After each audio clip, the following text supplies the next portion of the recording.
250 laps in America's premier stock cars. Welcome back to the Daytona International Speedway, and welcome to the 2025 season here in the Integrity OCTANE Series.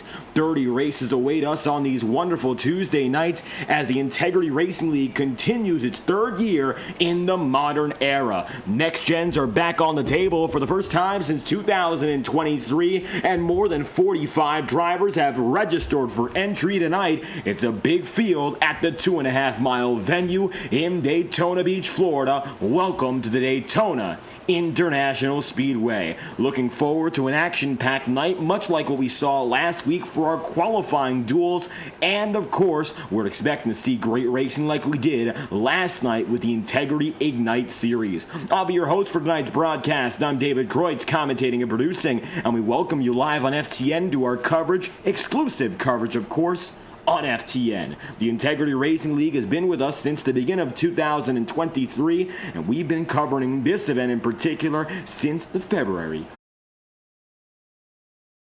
As it stands, your starting grid is getting rolling here at the World Center of Racing, and the number 33 of Eric McFarland is front and center. He's got himself, of course, pole position, putting the fastest time down overall. Drivers in the duels, they were able to put themselves third and fourth places respectively, and you can see right now the majority of the field already put together. It'll be that number 33 with the honors for Roadhouse Racing, and up on the high side, the number 55. We saw Ronnie Osmer in the 55 previously with big success last night. It looks like that number proven to be rather lucky when it comes to those front-running performances in qualifying, and the end goal is to bring that luck to the main show. The iRacing official pace car will duck down to pit road this time by, and it's about time that we get things moving here in Daytona. It'll be McFarland down low, the number 33 with the chance to bring us to full speed in 2025. The Octane Series season is underway. McFarland's got the ball rolling. The green flag's out. Welcome back to Daytona. The Octane 250 is on the move.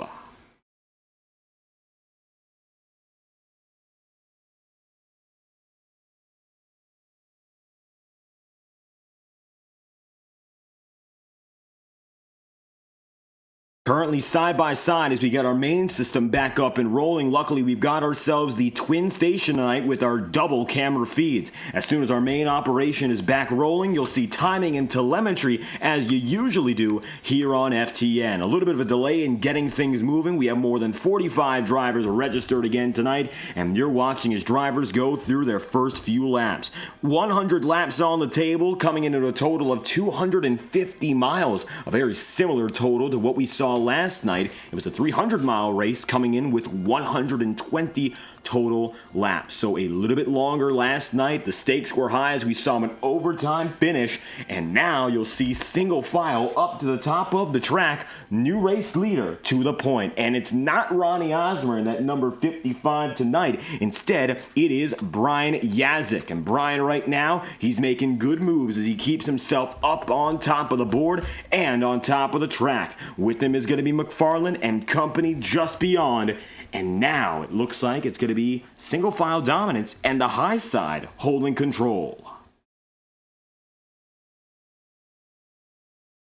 Coming through for the start of lap number 2 this time by bottom groove, still sees Eric McFarland trying his hand. Chris Schetzler gets up to the point. Chris now leads the bottom side in that Yoo-Hoo number 24, the orange and yellow. Another driver to look out for. Schetzler getting his career best finish, a podium last year at the Talladega race the Octane Series held. No doubt about it, one of the stronger superspeedway contenders, and making good use of this opening run. Schetzler's going to find himself down low. Still going to be Brian holding fort, and it'll be the Yazik machine with the race lead. Eric McFarland going to fall a little bit further back. Third in line on the top groove is Michael Krobach. And so now all the familiar faces, maybe some of which from last night, getting themselves in a real good position here as we come for lap number 3. Driver telemetry is officially loaded on our server side, so we're going to momentarily step aside and switch back to your very typical main feed here on FTN. The track clear for a brief moment, and it looks like now it's got time to bring the action to in full. Currently, you'll see the front of the field going at it. Eric McFarland going to be the front runner of all front runners with Brian Yazik, Michael Krobach, and the 96 of Josh Gallagher. 48 drivers making the official start tonight, and it looks like right now Yazik is the leader of all of which. The Integrity Octane 250 in its third ever running, first ever winner of this event. It was a barn burner finish. Cody Smith got the job done. He got that through in 2023. We ran the race again last year with the Gen 4s. It was Nick Tarbuck who then made it through and got the victory with the next gen iteration. Now as we make our way back this time around again with the next gens, well, it's still anyone's for the taking. The track is relatively clean and empty from up front. Tonight is a sunny track that we'll be working with. Overall, conditions very fair, 82 degrees, partly cloudy skies, and the ambient temperature and their track temp coming in at 92 degrees Fahrenheit. To the point now, the number 7 of Brad Patton. Patton working on the bottom, and he's got himself now all the way up in front. With them, Brian Yazik in the number 55. Brian's got it on the high groove. Brad is right down there on the bottom. As we come in for lap number 6 here, it's going to be side by side. Schetzler still finding himself on the bottom groove, and looks like right now drivers holding loyalty with their respective lines. Not going to see a lot of that intentional moving and swaying back and forth.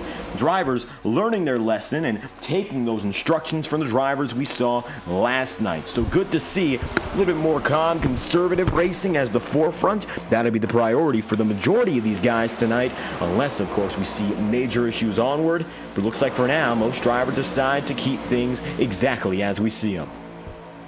Jared Davis up in front of that 19 as well. Jared now, as we come for lap number 7, finds himself scored inside the top 5. A high of 3rd just a lap ago. That black number 19 came away with a strong duel performance, winning duel number 2. It's no wonder that he's up front once again, and currently Jared finds himself exactly where he'd like to be. Paint schemes being reflected right now as they were just uploaded for a few drivers, and so that's why you'll see a few of them still changing as we speak.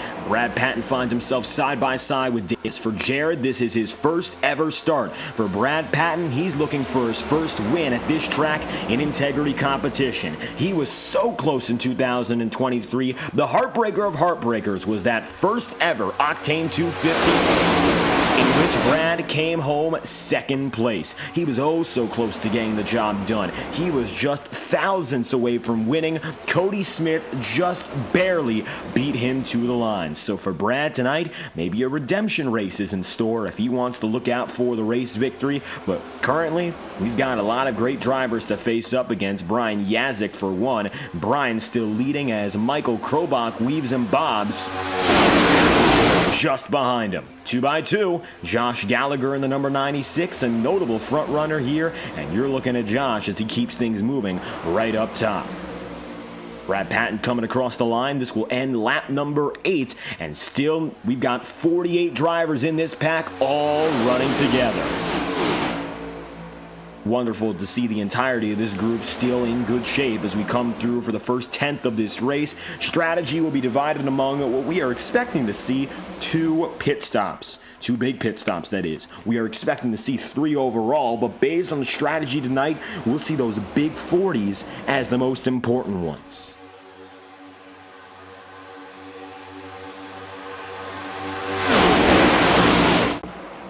Ryan Yazik holds fort.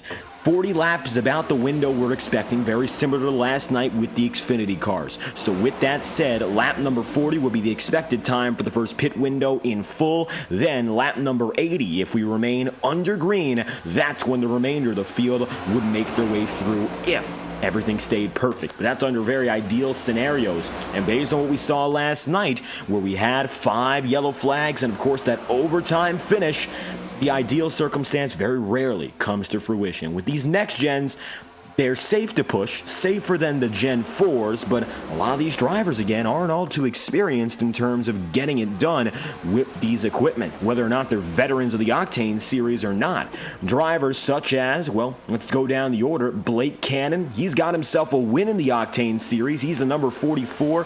Right now, black and red. He's a winner in the series, yes, but he's never won with the Next Gens in this series. So he came in 2024, ran a part-time venture, got himself a win in both the Ignite and Octane Series, but for him, even though he was here last season, it's his first ever Octane race with these new stock cars. That's the troublesome part. Some of these drivers have experience already, but it doesn't mean they have the right experience with this car. Nick Tarbuck won this event last year. Nick right now is running in about the 8th position, and the number 4 on the top of your screen there, well, he won it with the Gen 4s himself. He has one victory in the Next Gen era, 2023 in Iowa, and he got that victory by virtue of an Ethan Lane penalty. Lane was penalized after he won the race for a restart violation on the final restart of the day. As a result, he was given no victory. It was rescinded, and it was Nick instead who got credit for taking the W. Doesn't mean he's not an accredited driver. He won multiple races last year as a member of the Big Three, but there's maybe a little bit more of a learning curve than you'd expect for some of these top dogs, even if they've been here before. Chris Schetzler getting up front and to the point for that number 24. How about Schetzler? One of those guys who's been part-time. He's been very strong at these high-speed tracks, say for instance in Atlanta, a Daytona, or a Talladega. This is one of those nights where Chris knows there's an opportunity to win, even if he might not be the strongest at the other circuits. This is a track where the unexpected proves to be perfect for a driver who wants to be opportunistic for once, maybe do something different in regards to strategy, and make the most of what's ahead of him. I think for Chris, that's one of the best things about this track, Daytona. He finds himself up front as John Steele right now runs second row on the inside groove. Take a ride on board with John Steele.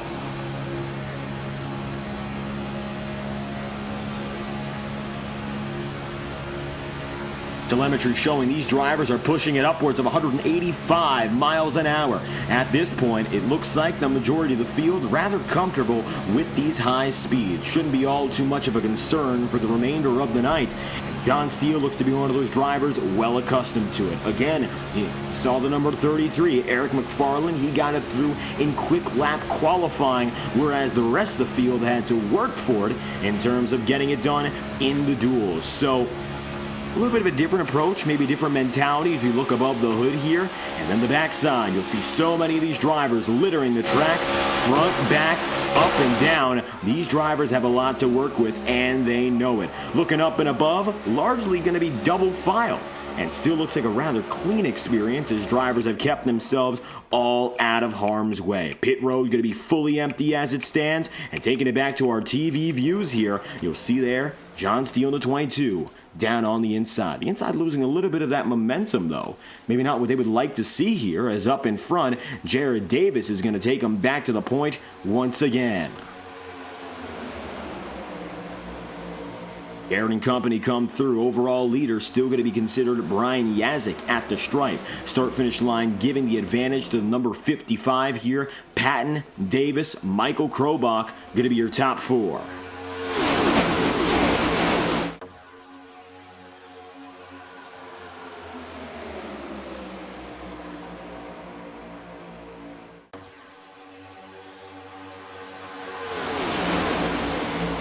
Double file remains solid. Schetzler leads the outside groove no longer. He dropped down low. Now you'll see the number 96 of Josh Gallagher coming forward. Brian Yazik is the one who leads the way officially. Rookie's getting another real good shot to win this one. That's been the trend over the course of the duels, over the course of the Ignite main event. It looks like it's coming back into play once again, seeing these drivers who haven't gotten all too much experience getting themselves the opportunity to win. It turned out that a victory for a rookie last night came in stride, and the podium consisting of multiple rookies for the duels and of course qualifying went to the veterans overall, but the dual races gave guys like Jared Davis a shot. Which means that tonight, yes, you might expect to see some of those underdogs make their way through. And right now, Yaksik, one of those who I would be very, very shocked if he wasn't there at the very end.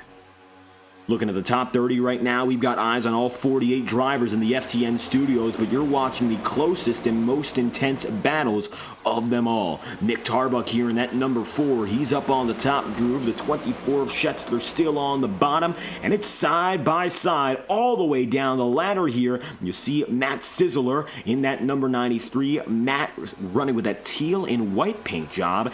First time, first race for Matt. A lot of rookies that we got to go down the order and introduce. So as we did last night, let's get to know the entire field here in the Integrity OCTANE Series. Of course, the 55 of Brian Yaksik is your leader, but he's also a first-time starter. Brian tonight is making his debut in the number 55 Ford Mustang with the Yaz sponsorship all over it. He looks rather confident in himself. And for good reason. Qualified strong in second place and locked up a front row beginning for his career. He's now P1. He's made it up that one necessary position. He's hoping to keep himself there for the rest of the night. You've got Brad Patton, second place finisher in this race in 2023. He now finds himself second on the board overall, and with time to spare, he certainly could be eyeing another victory. Patton's one of the strongest drivers in this league's existence, a consistent top 5 contender, and ever the strategy gambler. Last year, he took it upon himself to race on what we call hard mode because he decided not to qualify for any races until the playoffs and won a race qualified from the back of the field. Patton knows what it's like to go through things in the difficult way. And now, of course, that he's made his way up front with a good qualifying start in 5th, he's decided to let himself relax a little bit and get that pace up in front, worry not about what's going on behind. Jared Davis, a well-acclaimed driver and also a dual winner in his first ever Integrity race. Even though it wasn't for points, Davis won it, getting the dual number 2 victory, qualifying in 4th, and now he's inside the podium. With him, a driver that we saw last night as well. That's Michael Krobach in number 72. For Team Conti, Krobach is going for the double, of course, stint this season, going on the Mondays and Tuesday nights. Scheduled for what could be up to 60 races this season, Krobach has himself in good spirits to go the distance and kick off his career on a strong note. Drivers slowing down. The reason? The yellow flag is out for the first time tonight. Back of the field, it looks like problems, and drivers are putting themselves back together here, but at the very tail end, keeping our eyes on guys like Kevin Matz. Matz looks to be good to go. Calvin Filarski is going to go through. Looks like Cal has some damage here in the 39. Filarski, minor front-end troubles, and he finds himself heading down a pit road. The first driver to go in for service tonight. Back of the field looks to be, for the large part anyway, still together, but Filarski, one of those on pit road as we speak. Caution flies, getting a little bit trouble in making that pit stall work out. Drivers are sharing stalls tonight, and it looks like the 39 just making his way into his. Otherwise, pit road is empty here as drivers get themselves settled through. And Brian Yaksik is your race leader. Top 5 is Yaksik, Chad Mikas, Brad Patton, and Jacob Fife with Jared Davis, scored in P5. First yellow flag on the day, 20 laps in, out of 100. Taking a look inside the studio, trying to figure out exactly what happened there. It looks like with that front left damage on the number 39 car, suspension issue, perhaps contact with another driver. Very few else decide to opt into pit road, but now the entire field decides to come in.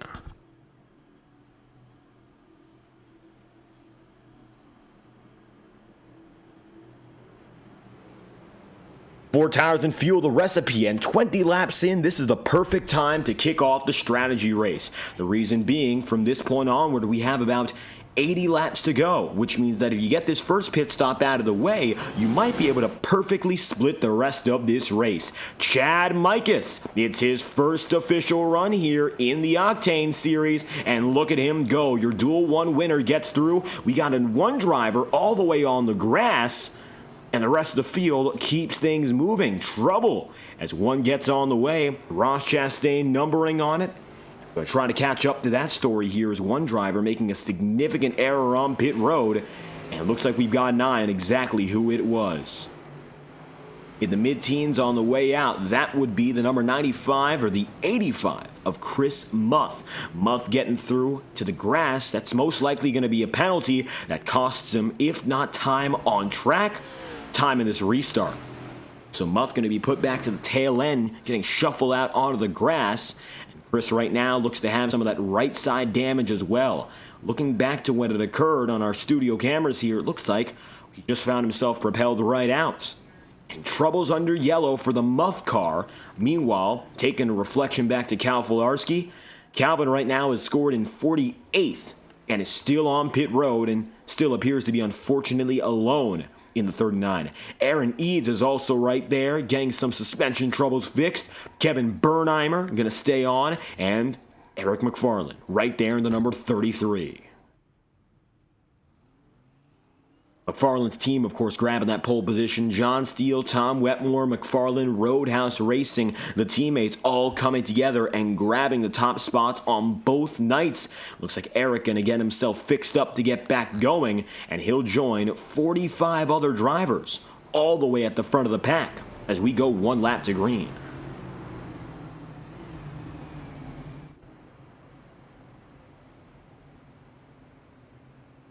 Chad Mikus won his duel, third place in the 2024 Ignite Series running of their season opener, and he competed last night. Unfortunately for Chad, while he had race-winning speed, it didn't work out in his favor. The luck just dried out at the very end of the night.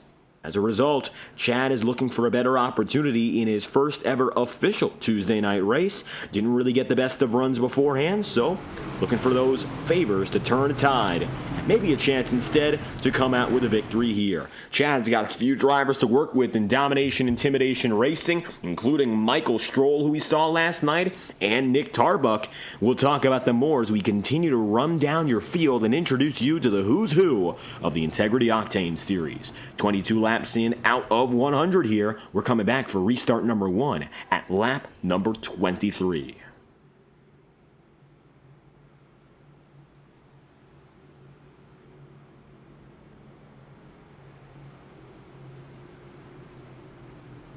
Green flag flying for the first time tonight. When we go back green, we'll have officially 78 laps remaining. Pit cell, of course, is going to allow for about 42 laps with regards to fuel. We're expecting maybe a chance to go for a full green flag run strategy from here. At least one would be nice. We didn't see it last night, but these drivers, their capability, it's more than possible that happens as the night progresses.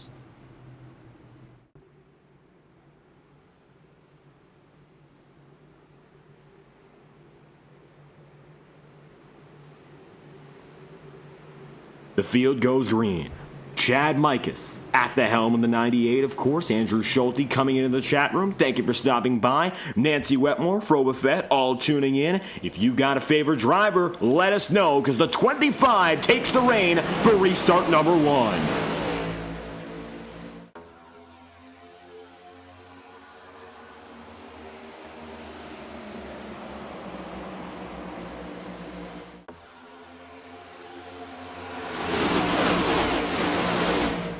Chad Mikus of Domination Intimidation Racing holds fort on the bottom groove. Mikus, one-time race winner in the Ignite Series. He was a top 3 driver in the regular season last year. Wasn't able to make it to the Championship 5 based on final participation, missing one race in Darlington. He's a veteran who's been with us since 2013, but is making his first ever attempt in the Octane Series, and he's got teammates to accompany him, so surely a strong background. He's hoping to keep up with them all night long.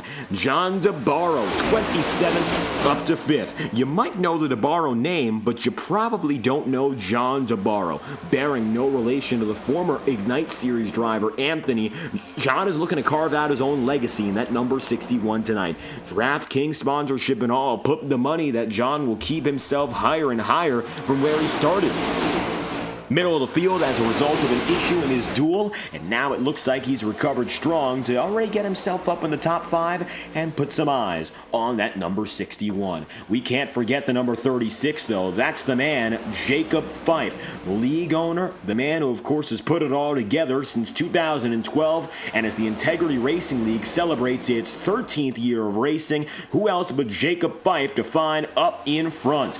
Last year in the Ignite Series, he won a race in Talladega, was not able to get any victory, however, in the Octane Series. He's a 4-time race winner in this discipline, all 4 wins coming as this league used the Next Gen, so maybe that stroke of luck will return now that his perhaps preferred car choice is back. New paint scheme, though. He's got sponsorship primarily from Sim Motion, the brand new Integrity Racing League partner, putting aside Pro Powder and Paint to the quarter panel. Sean Kalist raced last year under the number 43 banner, making his debut in our previous year's Daytona season opener. This time around, Sean's looking for a new identity and, of course, a new start to his racing career here. Wasn't the quickest of drivers at most tracks, but in the SuperSpeedway, Sean was especially competent and showed his true colors as one of the quick guys in the opening duels last year. Now Sean finds himself shuffled 3 wide as some of the big guys are making their way up. Enter now Blake Cannon. Cannon, alongside the driver who's now running a few spots back in Nick Tarbuck, 2 of the drivers who were able to get through a very special accolade last year, winning in both the Octane and Ignite Series, a very rare feat, especially given how few guys won in the Octane Series to begin with, and Blake Cannon, to add to that, ran a part-time schedule. Blake this season has opportunities in both Monday and Tuesday night competition to go for up to 60 races and go full-time. Cannon tonight is going from 9th to 5th so far and is looking to keep on moving and improving. So far, he finds himself gaining 4 places compared to where it all began. Ryan Bean in the number 26 is a brand new guy, someone we have to touch upon. 24th up to 6th so far. Quiet in his duel, that's for certain. But now it looks like, well, the number 26, he's exactly where he needs to be. Running amongst the veterans and building up that reputation of all the drivers in the front of the field. He and Brian Yazik and John DeBarro, the highest 3 rookies with no previous Integrity starts. Michael Krobach and Jared Davis, it's their first Octane race, but they put in the books their first Ignite race last night. Nick Tarbuck, a finalist for both the Ignite and Octane Series championships. He's running up in front once again. 7th place starter and 2024 season opener winner. Nick tonight knows he's got a race victory to defend and maybe a title effort to go out there and chase. With the absence of Ethan Lane once again on this Daytona week, anything is possible, and bearing, of course, very big return, and barring that anyway, Nick Tarbuck might be the championship favorite heading into this season. Nick has been pulling together championship caliber run after caliber run in his Octane Series campaigns, and 2024 particularly proving that he could hang with the best of them. With it apparent Michael Arias switch over to Monday nights and Ethan Lane not yet here, all eyes on Nick Tarbuck and maybe the man who just passed him. That was the number 51. That was Tom Wetmore. Wetmore 47th up to 6th on the night, while not faring as well in qualifying since he missed his duel last week. Tom is already showing the same level of energy he had last night, which kept him up in the lead to begin with. Wetmore now going to move like a rocket to the point. He's got the race lead, and the Tube Tech Chevrolet. How long has it been since we've said that in a Next Gen? Well, he's back up in front. It's been a year and a half ever since he put together his last victory in the Octane Series. He was so close to winning our season finale and then the championship. A last lap pass made by Michael Araya was all the difference. So Tom, he was the bridesmaid last year in this league. He's looking again for a chance to improve and go after the title for his own taking. I think Wetmore's got a real good opportunity to make it happen for himself this time around, so long as he keeps himself out of trouble. I wouldn't be surprised. Wetmore, one of the statistical greatest of this league, a top 5 in the Octane Series in terms of wins, laps led, top 5s, and top 10s. Tube Tech number 51, gonna let Blake Cannon go, only for Krobach to follow, and it looks like Tom's got the lead once more. Sam Nieto raced last night. He's gone from 30th up to 14th so far, and Sam was quiet last night, but very rarely is he a quiet fellow in these Tuesday night races, and it looks like so far today has been no exception. Slowly but surely expect Sam to continue rising the ranks, but when he's up there, he never leaves. The Freightliner number 2 tonight, shades of Roger Penske Racing, and maybe looking to replicate their successes at the 500. The number 2 right now runs in the middle, comfortably and calm of this 3-wide grouping. I think he's one of the drivers who will be silent but deadly in the first half and deadly through that second half. In a good way, at least, he keeps himself usually out of big trouble.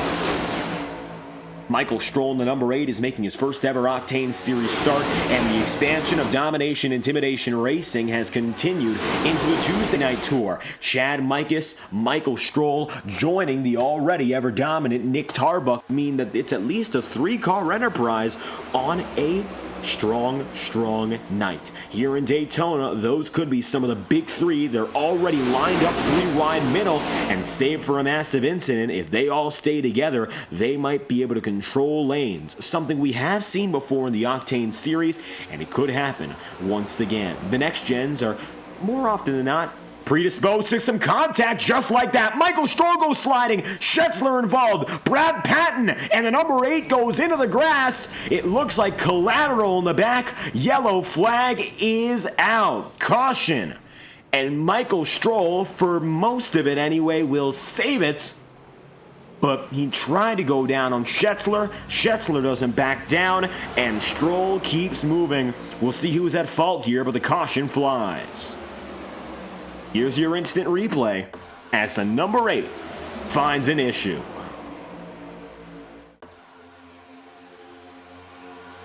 Three wide middle with the DIR guys, and unfortunately as we speak of it, trouble brews. Schetzler was down there with Brandon Lambert. Tarbuck takes Stroll and Mikus. Michael was at the last tail end of it. Schetzler does not back off there, and the quarter panel contact is where it begins. Michael, for most of it anyway, should be able to get out fine. Minor door contact there. Brad Patton sent up the circuit. I think it's going to be worse for Brad Patton. If, of course, he just gets away from it unscathed. Looks like Patton puts it together. There goes Galen Gidman. Gidman goes high. He places his bets on that working, and he's very lucky it does. Michael Stroll, for the most part, does save it. And then you see here a little bit of extra contact. Eli Carr's making it. The number 32 goes into it. Sean Kalist gets some contact. Smoke and mirrors, that's for sure. The number 32 of Chad Dillon goes around. And for all intents and purposes, Michael Stroll basically saves it. Brad Patton perhaps has the most impressive save of them all in that old kerfuffle. Take a ride on board for that lap with Brad Patton and see exactly how it was done, as he got the job pretty much done in a second. It was a quick save, and that's all he needed. Here's a ride on board with Patton.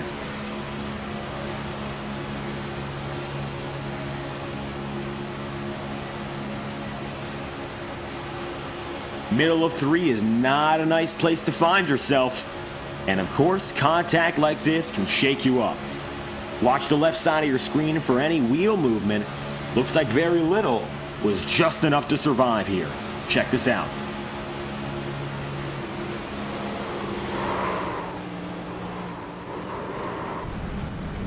Calm and collected, Patton lets it happen, slides to the bottom, and he's good to go. Back to your live feed, Patton getting off a pit road right now. Looks like timing and scoring gives Tom Wetmore top accolade as your race leader, but that is due to change here. As you can see, the winner off of pit road turns out to be Blake Cannon. Eric McFarland still on pit road here as we check once again, but Fred Jones and the iRacing pace car have the 44 mapped out as top dog.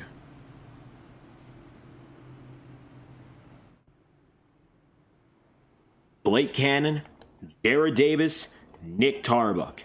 Going to shuffle up the DIR strategy notably as Michael Stroll just headed down and in. That's going to cost him an awful lot of track position, but it isn't going to be too much damage to worry about. The worst damage will go to guys like Chad Dillon or Sean Kalis. Matter of fact, when we talk about Chad Dillon here, we'll check in on the number 32 as we speak. Chad was last scored in 27th position, and it looks like he's back on the track once again. So he should be fine. But he got some front-end contact, so luckily it was mostly cosmetic. See, right now, the 32 is back on the way in that John Deere machine. Risky maneuvers early on for your second caution of the night. 35 laps in out of 100. A 15-lap stint comes to a very fast close, and here we go again. Blake Cannon to the point. Jared Davis second, Nick Tarbuck is in third, and Michael Krobach is P4. Tom Wetmore rounds out the top 5, and currently Tom is your biggest mover. He's gone from 47th up to 5th, a total of 42 gained positions already. He is on the up and up. The biggest mover, the highest driver to make these moves, and keep in mind, we did not have 58 drivers tonight, we had 48. He's coming from the last row of the grid, and he's looking to win this one. Couldn't get it done last night, but what a sweet, sweet redemption it would be to win in the series where Wetmore really made his name. 5 wins so far in his career. He's looking for win number 6, and tonight could be the night. Eli Carr is going to be a disconnection as a result of that last incident. Looks like Kevin Matz right now is scored in 43rd, still on pit road. Aaron Eads and Cal Filarski, retirees after that first caution.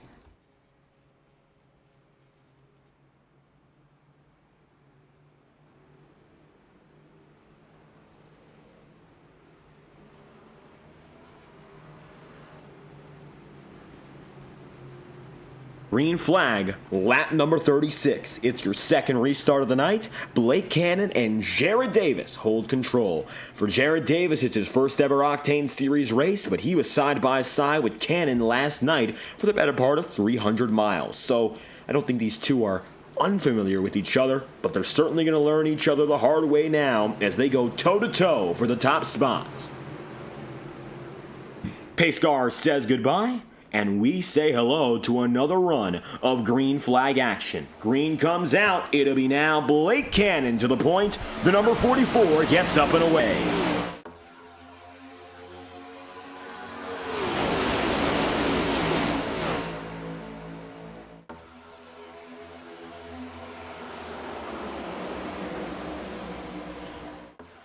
The outside groove has been evidently strong on all these starts and restarts. We saw in the initial formation, drivers were able to get away by virtue of using that top groove. And again, not only the strength in numbers, but the strength in momentum. Using the high side, getting those drivers up there and barreling through, allowing for the car to just seamlessly transition across the banking. And that's one thing the Daytona International Speedway is well known for. When we talk about this 2.5 mile circuit, you have to talk about its size. Daytona International Speedway, just for a brief refresher here, is one of the 3 biggest oval circuits on the schedule in the NASCAR Cup Series, tied with Pocono Raceway and just smaller than the Talladega SuperSpeedway. The 2.5 mile circuit is what you're seeing tonight, the oval configuration made famous by the Daytona 500. We saw it on Sunday where William Byron got the job done in the Great American Race, and that's the same exact track you're seeing here and now. Matter of fact, that's what the drivers are dealing with, of course, with the same cars, the Chevrolet Camaro, the Ford Mustang, and the Toyota Camry. This track's been open since 1959, last given a significant repave in 2011, so it's a slick circuit and a fast one at that. And with the opportunity to push at almost an unlimited rate, these drivers don't have to concern themselves with tires all too much. Drivers will go down and in for tires, yes, but it doesn't mean that's going to be the be-all, end-all of their strategy. Usually it plays a supplemental role where drivers don't have to consider it all too much, but it definitely comes up. That's really how it ends up being played out at a track like Daytona. Even if it isn't the biggest of deals, you have to consider going down for tires at least once just to make sure that if the aerodynamics get pushing you around, you don't fall loose immediately. We've seen issues like that before, and we've seen them on track recently. Chad Mikas now going 3 wide, sucked into the middle. And when you're 3 wide and lonely, that's the worst place to be, and it feels like you are all alone on that racetrack. And it's just like if there's nobody helping you. And you don't want to be lonely at Daytona, that is without a doubt. As you see right now, Sean Kalis sucked 3 wide. Inside and outside grooves remain dominant, but the middle, well, looks like right now those drivers in the middle are losing everything. Outside groove remains supreme, and compared to what we saw last night, where the outside still had good control, it wasn't completely all about the outside. It definitely was a fair matchup, whereas tonight, so far anyway, it looks like these drivers are really all about the high groove. A little bit of contact there, side by side, gonna give us a big incident. Galen Gidman, Michael Krobach and company, yellow flag is out, and it's a big one. Drivers coming by and trouble at the line. It's a huge incident as the start-finish is covered with wrecked race cars. Take a look at this. Coming across, Krobach, Kalis right there, Schetzler involved. We're going to loop it back a full lap to give you the bigger picture as to what just happened. Here we go. From the top 10 on down, there's a collapse for your 3rd caution of the day. Notables are involved in this one, such as Michael Krobach, so we take it from the wide-angle camera, and this should give you a better vantage point. This is our 3rd caution of the day, and it looks like already a few yellow flags have come to bug the night, a little bit more than usual.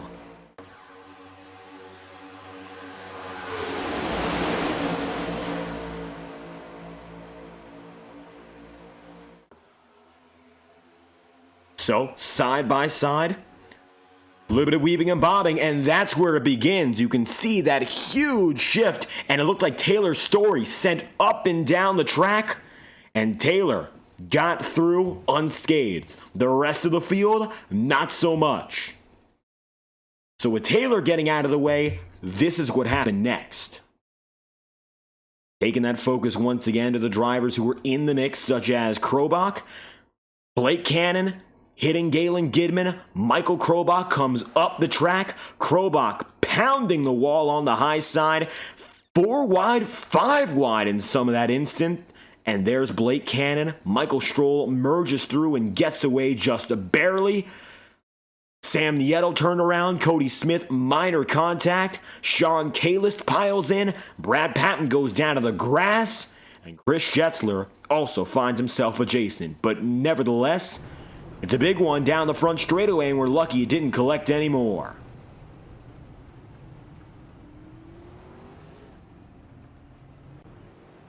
Early attrition as drivers head down to pit road. It looks like Tim Rogers tentatively scored as the race leader, but coming off a pit road, well, that's a familiar face. It's Tom Wetmore. Wetmore finds himself the leader after a 2nd pit cycle. Then you got John DeBarro, Nick Tarbuck, and Brian Yazik. Ryan Vaughn concludes the top 5. Vaughn was with us last night, and he's back once again. Tonight, he's in the number 59, and looking strong so far, similar paint scheme, but of course, taking it on for his first ever Octane Series race in that next gen.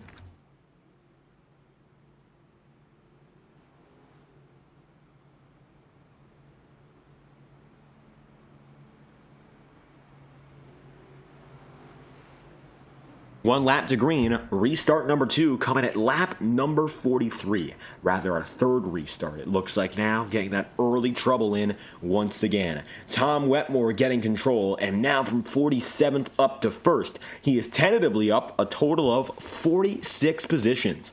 Pretty wonderful for a driver who didn't get that qualifying time in and had to rely, of course, on making it up through the field. Wetmore in the TubeTech Chevrolet is to the point and is looking forward to getting that restart to get the ball rolling.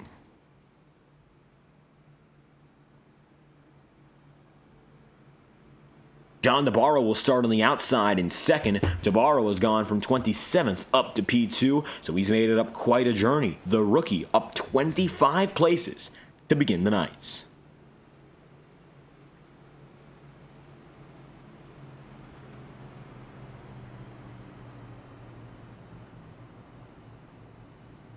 Two by two.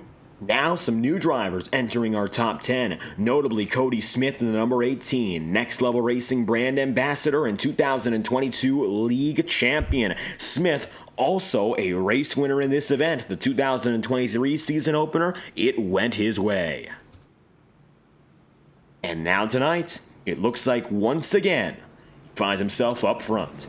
He and Brad Patton alike have been running solid races. Patton got himself caught up in that incident, but he didn't get any significant damage, and so Brad should have a fair opportunity here to get back into the mix on his own time.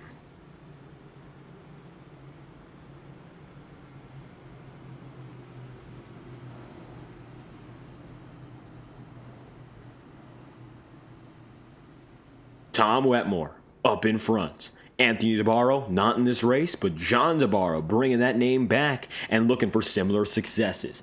Brian Yazik, Ryan Vaughn, Matt Jonas. Matt, a driver who's always been rather quiet, but he's been with us since the beginning as well. Welcoming Matt back in the number 15 tonight. It looks like he's got a real good opportunity to get himself a solid run. 35th up to 5th. He is up 30 placements so far. One of the biggest movers, and the top 10 is filled with drivers who have made moves. Matter of fact, 9 of 10 drivers in the top 10 started outside the top 20.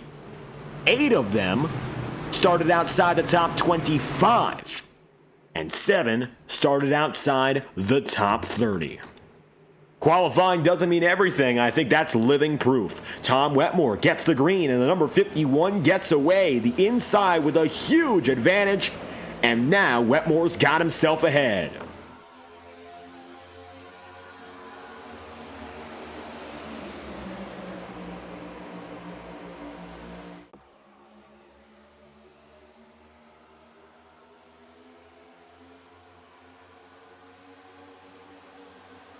It's 1, 2, 3 at the front of the field. They went from the bottom up top again. It looks like drivers are real comfortable with using that very, very top side tonight rather than making most of it on the bottom.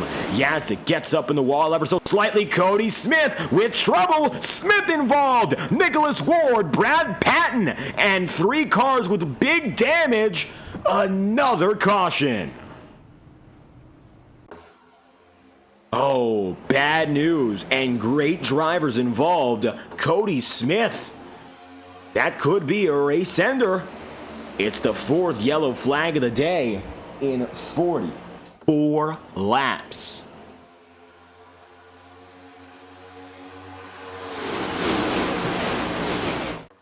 Take a look at this.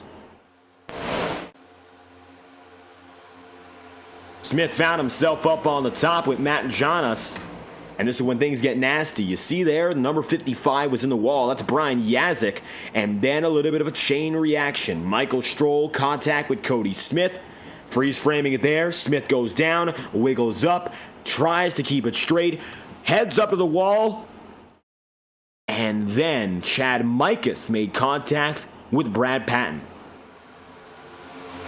Heads down, makes more contact. Luckily, most drivers apply the brakes in time, but 2 incidents at once. Patton, Smith, Mikas getting the worst of it. Caution's out, 4th caution in 44 laps.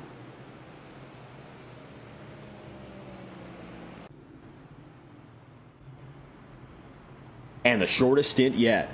Hopefully we can reverse that trend, but it looks like right now some of those incidents are funneling this field down to smaller and smaller numbers as Brad Patton retires, leaving only 40 on track, meaning 8 have retired to this point.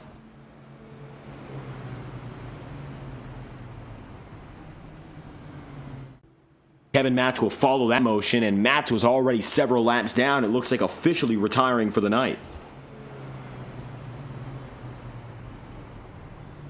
As a result, looks like about 20% of this field is down and out.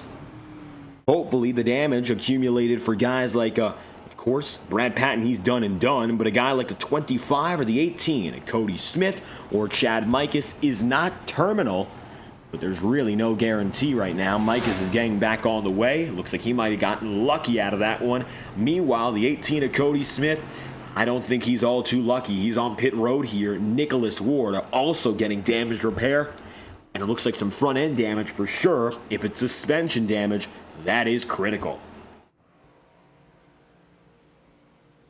Tom Wetmore, 47th to 1st. Ryan Vaughn, 40th to 2nd. Matt Janas, 35 to 3rd.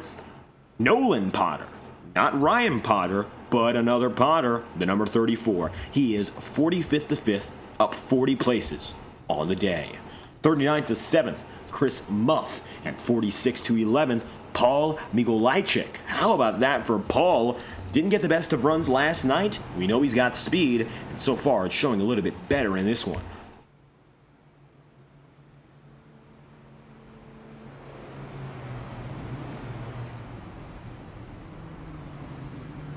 Tom Wetmore finds himself to the point. The pole position, of course, he got it last night, but it looks like he's going to lead his second restart of the day, all while the rest of the field gets put back together again.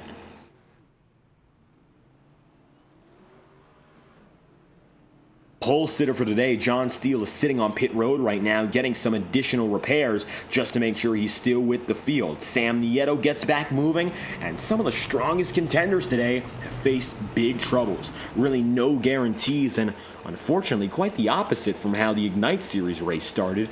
Last night we had 58 drivers, and compared to our 2024 running, we had 2 less cautions. So overall, step up in that entire regard. But tonight, it looks like, unfortunately, we've been yellow flag after yellow flag. It's our 4th restart of the day. In 45 laps, we'll go back green at lap number 46 officially.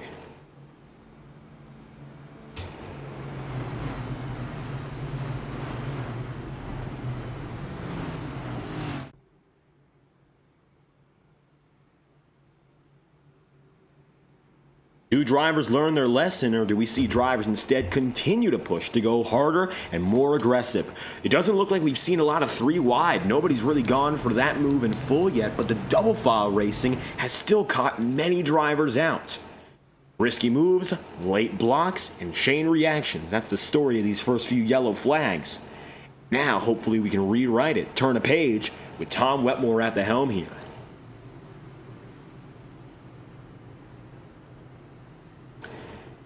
Based on the last few laps on pit road, Nicholas Ward has gotten away, and that number 97, the Coors machine, had some damage, but it looks like whatever it was just enough to get himself back on the way on the lead lap.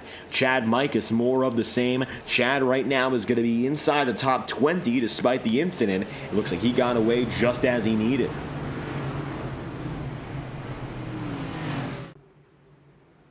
The 51's got the advantage.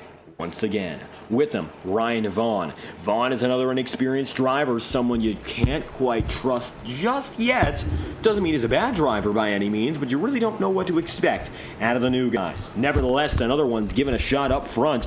Here's to hoping the rookies have it made. Green flag flies again with Tom Wetmore to the point, and the inside still led stronger. Oh, there's contact, and it's big. From second on down, it's a smoke show. It's your 5th caution of the night. Man, oh man, another one.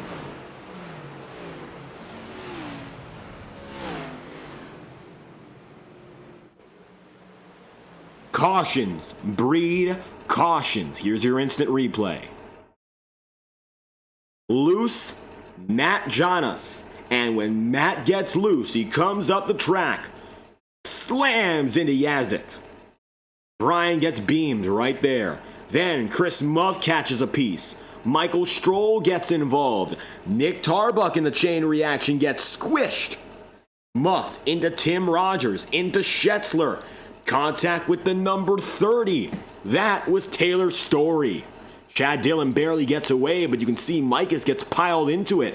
And another incident and an immediate race stopper. Yellow flags out for the 5th time at lap number 48. Pace car gets back with us. The front of the field has been real dangerous. There's Matt Jonas down on pit road after that kerfuffle. And coming closer to halfway, the last few laps have been rather dangerous for the majority of the field. Tom Wetmore getting back up and in front. Looks like now he's getting toward the iRacing pace car. He, Ryan Vaughn, and Nolan Potter are the 1, 2, 3, but a very fast incident that puts us back in arrest. And a problem that started all the way in front there with Matt Jonas, and when those tires squeal, very rarely do you get them back. And that is exactly what happened in that few-second ordeal. Just a few seconds make all the difference. Clouds coming in. Overall coverage is partly cloudy tonight, and it's gotten only warmer. 81 degrees ambient temperature, 89 on track. And so, coming toward the 50% marker here, Tom Wetmore is your leader again, and he will lead us into your second half. We'll go green at lap number 51, meaning 50 laps will remain on the docket as we get back at it.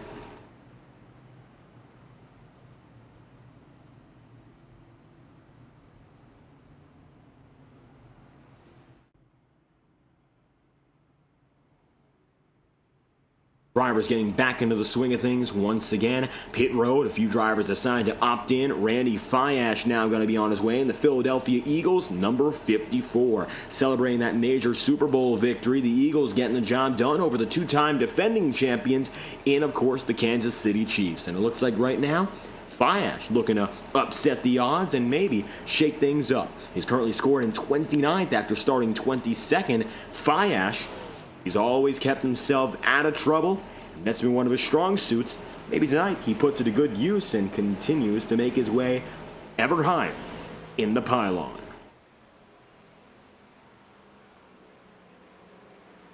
Fiash gets himself up to the front of the field, and Tom Wetmore will bring us back next time through. This Tube Tech Chevrolet's had a lot better odds and opportunities, even though last night he started on the front row. Maybe that opposite luck is coming to play more than anything else. Tom so far has had to charge his way up through all 46 spots ahead of him, but ever since he's been here, he has not skipped a beat, hasn't lost a position, and now this is his third restart in command, the most of anyone in the field so far. Of course, the more time that gets racked up under yellow, the longer this fuel run can go. If Tom stays out until about lap 60, lap 70 is clearly safe. But past lap 60, Tom Wetmore could consider going in for one more pit stop, going the rest of the way, even if there is one overtime attempt. Lap 70 could account for multiple overtime attempts, as a matter of fact. Based on the 40-lap window, 30 laps to go. If Wetmore went in then, that could be perfect for his strategy. And that might be the way a lot of drivers look at it. Account for an overtime or two, go in at about lap number 70, and finish the job on one extra tank.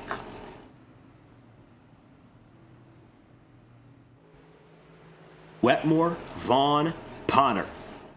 And Nolan Potter making his first start. Previously, the number 34 ran by Highline Racing League race winner and champion eventually, Chad Winstead. But it looks like he has taken it off the track, and instead of number 34 falls in the hands of a brand new man.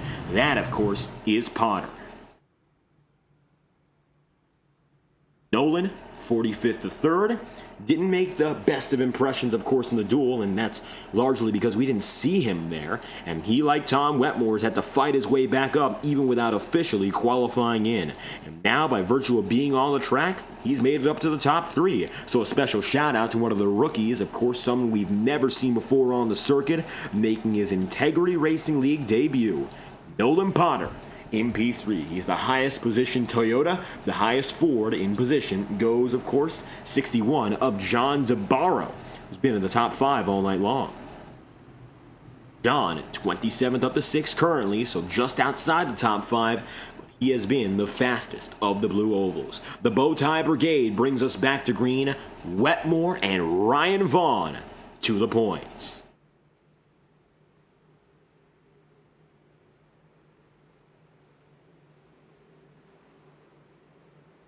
Restart number 5, 50 laps in, and when we go back green, it'll be 50 laps to go. Here goes nothing with Tom Wetmore at the helm again. A little bit of an accordion style stack up further on back, but we make it out alive, and it looks like everyone is just fine.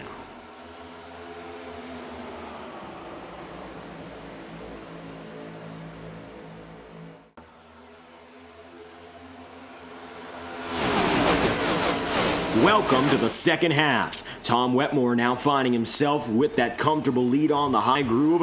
Maybe he's expecting a few more of these short runs. Gotta wonder what these drivers are thinking about so many interruptions to kick off the night. Not something we often see in the Integrity Racing League, but with so many drivers and so many new drivers at that, handling the SuperSpeedway strategy, no doubt about it, it gets tricky. That's not to discredit, of course, the drivers who have been clean, and that's not to throw shame on the new drivers for their inexperience. It just comes down to the fact that at 200 miles an hour, one mistake can cost everyone. And again, there are no faster pairs in this series, so like it or not, the car you start with is the car you end with. You have to be a responsible driver, you have to take care of your equipment, and knowing how to do that while being competitive is something the professionals do. And likewise, these drivers have to deal with that. One of the very impressive things about the Integrity Racing League, for those of you watching, is the fact that these races are longer lengths than even the NASCAR Coca-Cola iRacing series. In that sense, they're more physically demanding and sometimes more mentally taxing. You have longer races with more drivers, and the variability of skill is definitely higher. So if you're one of those top dogs, even the drivers who are laps behind could be targets and threats on race day. And as much as they are, you have to consider the drivers who are just as fast as you. Integrity Racing League since 2012 has been doing sim racing right and putting drivers to the test. And even though qualifying has been deep throughout the field, even the drivers who started all the way in the back, they find themselves up in front. 45th, 46th, 47th, 48th place. Those qualifiers are all inside of the top 5, led right now by 46th place starter Paul Mikolajczyk. Paul right now is from 46th to 2nd, up 44 places. He's right now being pushed by Brandon Lambert, who started outside the top 20, and up and coming is Tim Rogers from dead last, 48th to 3rd. He's up 45 spots. And with Nolan Potter and Tom Wetmore, guys we mentioned before, right there as well. Well, I'll tell you this much. Talk about coming from the back and making it here. That's what it looks like up in front right now. Even if you got a good qualifying spot, it doesn't mean anything. The top 5 is now occupied by the bottom fillers of the qualifying ranks, and it's stacked with mid-40 starters.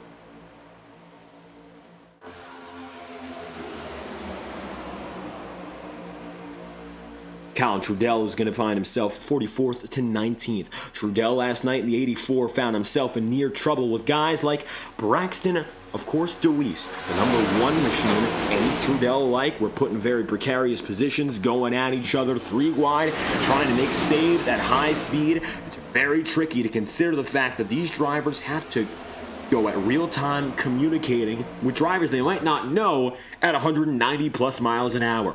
Trudell, he learned it firsthand last night and luckily came away with multiple major saves as the night progressed. Trudell right now going to find himself in that number 84, currently running up to the top of the circuit. He's got good company around him. Right now, he's keeping things clean. He's got the number 93, Matt Sizzler, Blake Cannon, the number 44, and Eric McFarland in the 33. Eric has gone 34th up to 18th. His teammate John Steele, of course, starting up in front, and the Roadhouse guys getting that success on the pole position.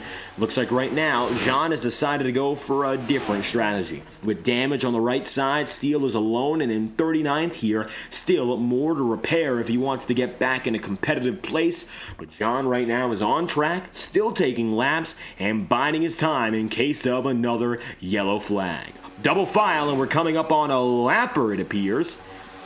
And that didn't go well last night. Let's see who it is. Taking a look at this entire field here, Brandon Lambert leading, but the lapper will be Taylor Story. Story, one of the drivers who started inside the top 20. Unfortunately tonight, it looks like Taylor is very far out. Story. We'll see if he makes this work out here.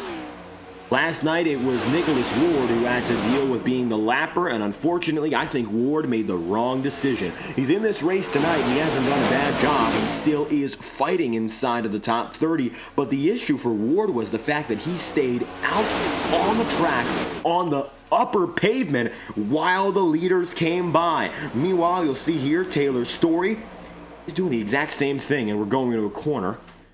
He's going to get lucky because the outside groove is significantly quicker here. But for the number 97 of Ward last night, he was right next to the top of the field while they were coming by and even came ever so slightly up. That caused a caution. Taylor Story is still staying right there as well, but it's not as egregious here, and it looks like he will hang on. Taylor's got some damage, and he's just trying to get himself back in the draft. Like right now, he's got himself bottom 3. But just not quick enough, even with all this pull.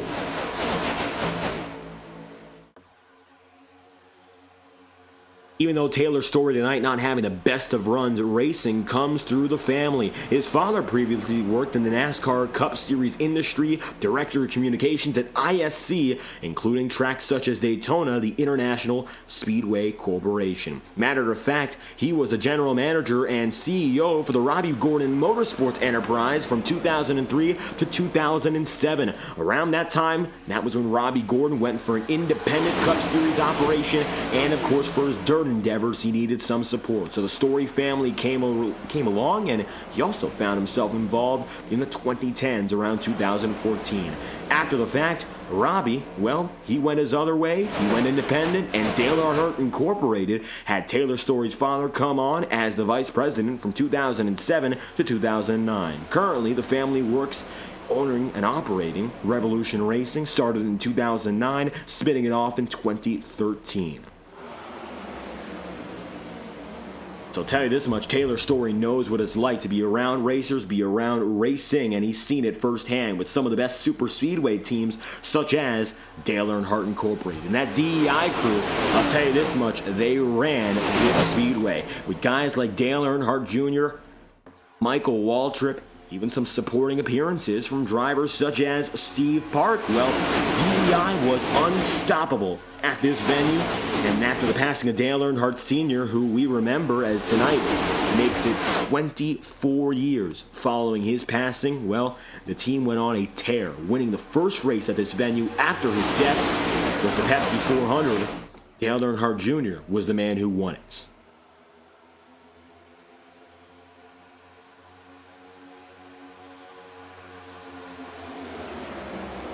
Brandon Lambert pushing the number 51 of Tom Wetmore, and to the point, another driver, and it's a driver we haven't mentioned just yet. How about Don Runkle? Runkle, the part-time force in all the Integrity Racing League events that we've seen since 2023 onward. Well, it looks like tonight, Runkle's got himself a good shot up front. How about Don getting his time in the sun? He just led that lap. The inside groove is now in his control, and he's now fighting side by side amongst the best of them. Up and ahead of him, just barely now, Michael Stroll, Brandon Lambert, Wetmore, and Paul Mikolajczyk. It looks like right now Paul's to the point. Wetmore is second, Brandon Lambert's third, Michael Stroll is in fourth. Interestingly enough, despite Michael's previous damage, it looks like he's been able to recover solidly. So, getting himself taped back up to go. Michael, not a quitter.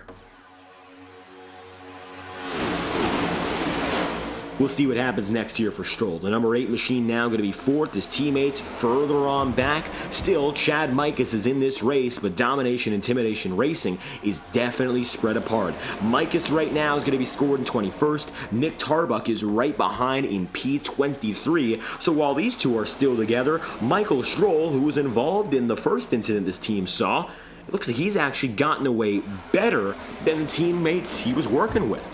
Interesting. That could just be the case for the time being, but right now, Michael Stroll might be in the fight for the win, whereas the rest of his team is fighting to stay up in front.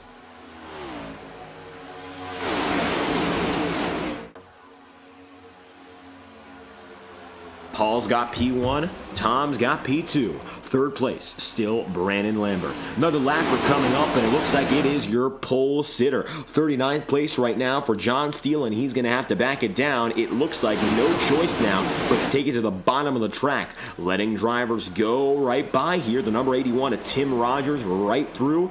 Also Chad Dillon.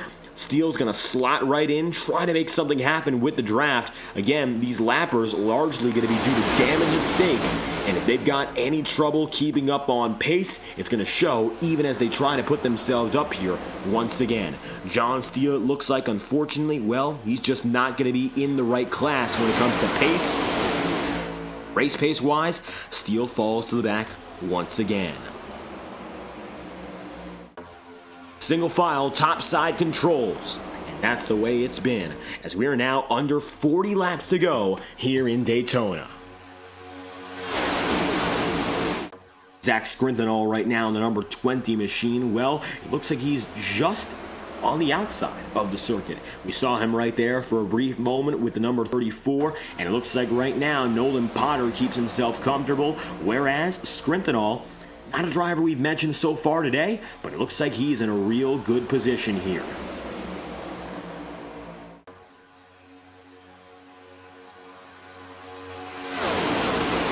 Paul in number 77, keeping the lead. Tom Wetmore in second. The 46 of Brandon Lambert runs P3. Take a ride on board right now at Lambert as he finds himself in the podium places.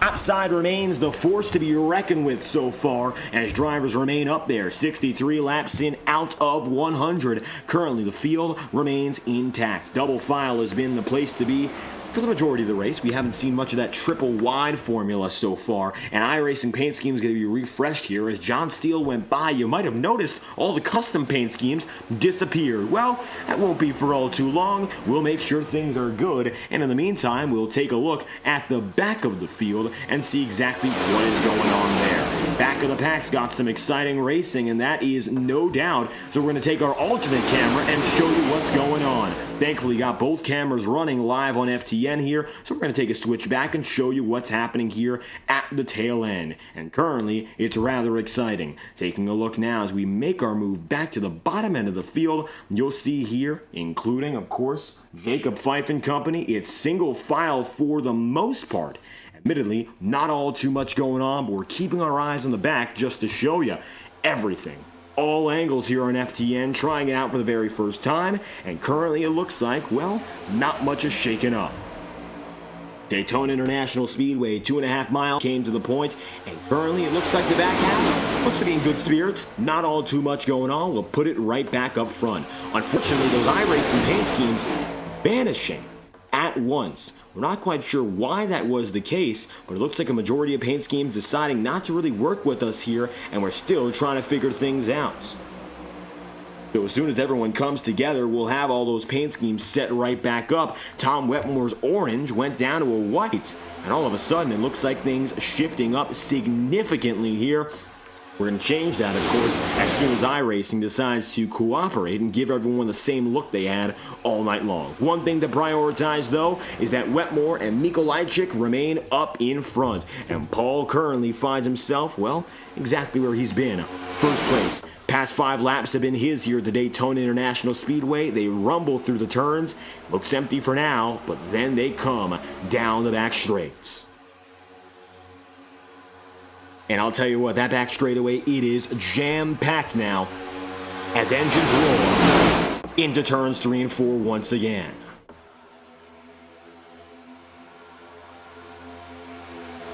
Don Runkle remains on the bottom side here. Runkle in the 00 finding himself very close to the race lead. He's been close for the last few laps here, but it looks like just hasn't had the perfect opportunity to slide in and take the race lead. Still getting some pressure now. John DeBarro right there in the number 61.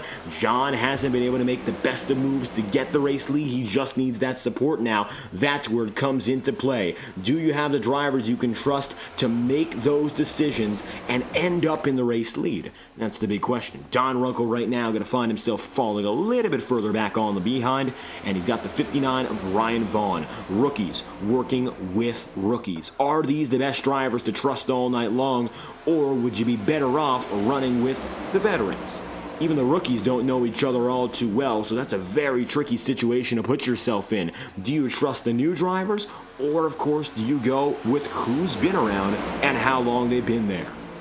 And this is when the numbers game comes into full swing.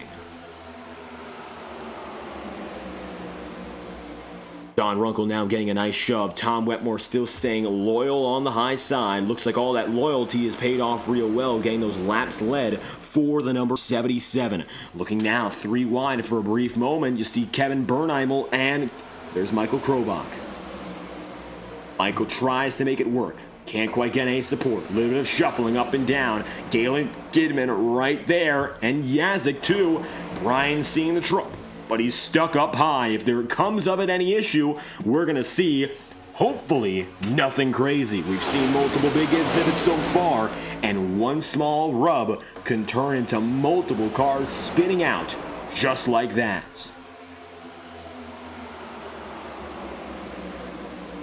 Jacob Fife and Jim Fife running together just a little bit outside of the frame. Jim right now going to be running in P29 according to timing and scoring. Jacob would be coming through in P30, although it looks like right now Jacob, the son of the two, the father-son duo, the youngest of which, he finds himself now just a few spots ahead. Jacob, your league owner, has been with us since the very beginning in 2012, and it looks like right now he's running solidly, letting the front of the pack do their thing and trying to get out of trouble rather than instigating anything, which of course is a significant worry. And for Jim Fife, he's been a part-time driver for quite a while here. Wonderful to have him back, and it looks like right now he doesn't have himself many issues. He's running very much at pace, something that isn't always a guarantee for the Fife crew, of course for Jim Fife anyway, and wonderful that one of the oldest drivers in this league still remains at least somewhat competitive, and he's hanging on to that main pack here. I mean, you take a look on board, and it looks like he's right there with them, just waiting for the perfect time to pounce and perhaps make some big moves.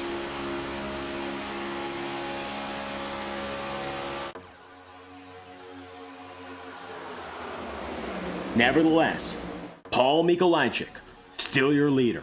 At the line, Brandon Lambert going to swipe in and take that spot, and now the number 46 finds himself to the points.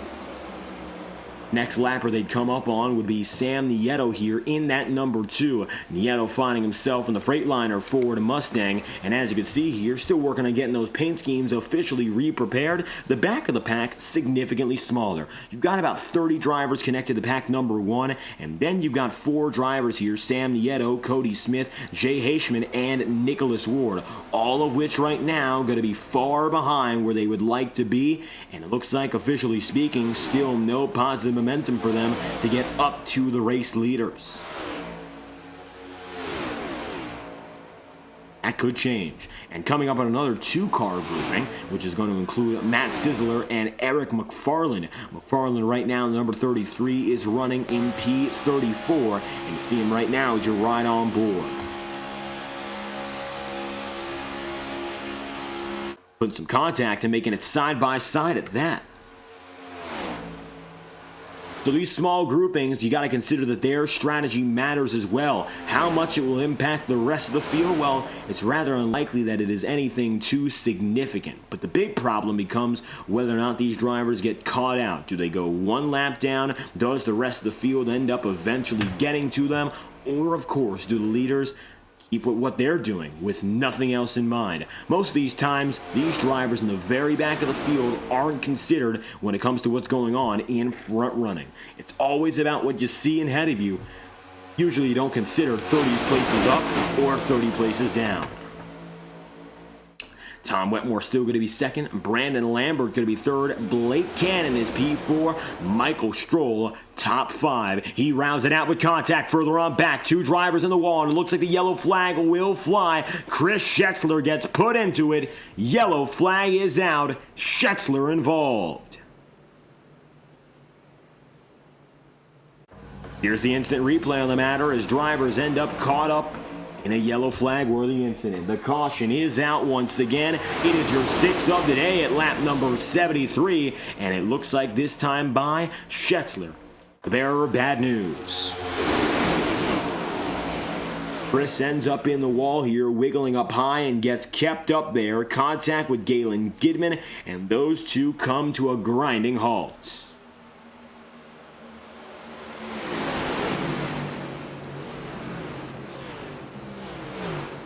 Caution flies for Gidman. And Chris Schetzler as well. Galdino in the chat room, thank you for stopping by as a first-time viewer on the channel. You're, of course, sincerely welcomed, and we hope you enjoy the entertainment. We've got 30 races on Tuesday nights, including this one, and 30 races on Monday nights coming up on the Integrity Racing League schedule. We hope you stay tuned with us. There's a lot going on and a lot of drivers. You'll get to learn them all as the season progresses. And if you're a brand new viewer live on FTN, you're strongly encouraged to stop by, check out the chat room, and talk with us here in the broadcast booth. We sincerely appreciate your support and hope if you have a favorite driver, you let us know about that as well. A lot of great picks. Currently, Paul Mikolajczak and Tom Wetmore, the 5-time former winner and the rookie. They find themselves together.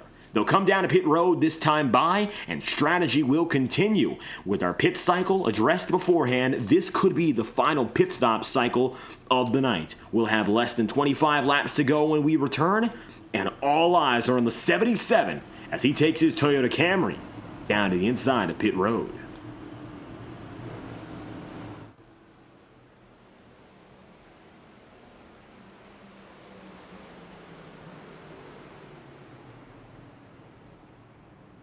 Winning off pit road is major, and it looks like it's going to be a battle just ahead of your former race leader. And it is going to fall in the hands of the number 28. Kevin Bernheimer finds himself leading off pit road.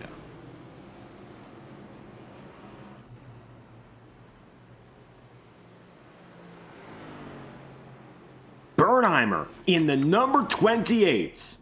Perhaps one of the most unexpected pulls to the front of the field, and he will make his way out.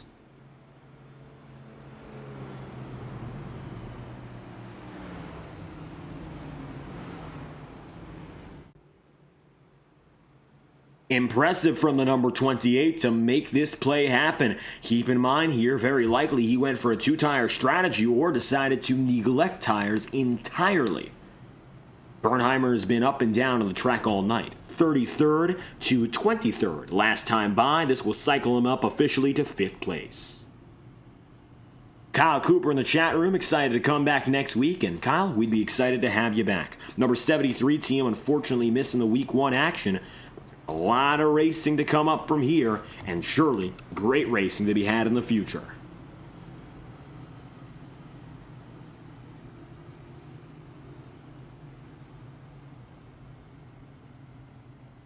Making sure our iRacing paint schemes officially reload once again. New race leader. It's going to be Matt Sizzler. Matt finding himself up in front just based on not going down a pit road. Number 93 in his first ever start. And here he comes to the point again.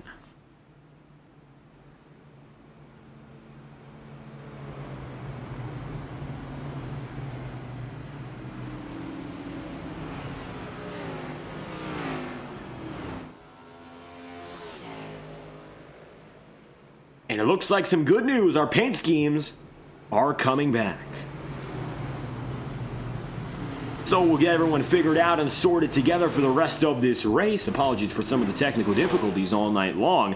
It's a big race, and it's got some of the most intensive cars on the platform. And that's one of the drawbacks to the amazing realistic nature of iRacing. Fortunately, I'd say it's a positive drawback at that. Eric McFarland finds himself in second. Matt Sizzler, P1, 78 laps in, out of 100. 22 laps to go. As always on FTN, you know what that means. It's about time that we crank it up. You're watching live on FTN coverage of the Integrity OCTANE 250. And with TrackCams22.com, we've kept the best cameras on all the great action all throughout the night. If you enjoyed the coverage, we're only just getting started here.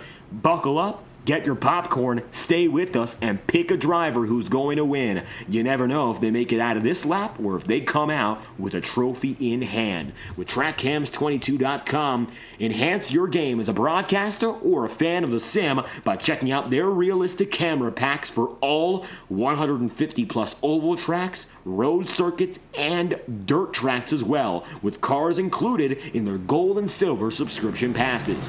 Visit TrackCams22.com for additional information. And now, how about the best commercial in the business? A commercial that's not a commercial. Sights and sounds of Daytona, unfiltered, uncensored, and unrestricted. Pace cars down and in. Let's get live and loud once more from the high banks of the Daytona International Speedway. Green flag gets a rolling. Matt Sizzler with the green. Let's crank it up from the world center of racing.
Now, as we come back from our Crank It Up, it is lap number 83 here in Daytona, and Eric McFarland finds himself up and away as your race leader. With them is going to be Cody Smith in the 18, Matt Sisler in the 93, and then Jay Haishman in P4. Some of the underdogs really coming alive tonight.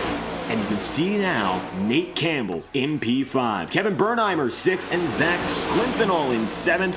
Some drivers we haven't introduced tonight who are introducing themselves at the forefront of the field. And that's something we love to see, especially in moments like this where we're getting down to the very end of a race, the nitty-gritty, where everything matters even more so. And now finally you're starting to see some of those drivers who waited this long just to make sure they weren't involved in any trouble. And it's that aggressive nature of some drivers and some others who just get caught up in the way where problems begin.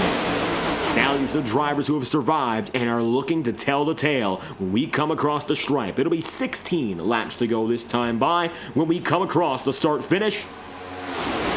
McFarland still on the bottom and Kevin Bernheimer right with him.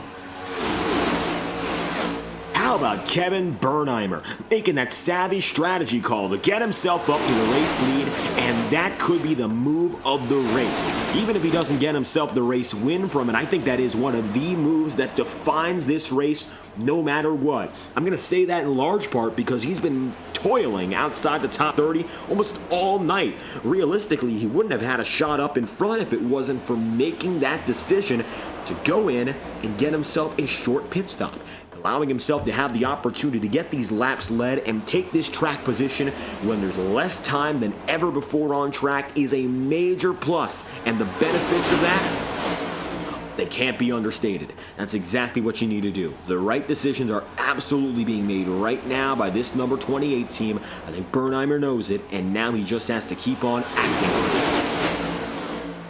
Of course, on the bottom group, he still has a lot of great drivers to deal with. Cody Smith is the first ever driver to win this event in 2023, so why not have him back in the mix? It's very likely he gets the job done once again. Moreover, you have a driver like Matt Sisler, 16th to 6th here, a little bit of weaving and bobbing further behind, but everyone still remains intact.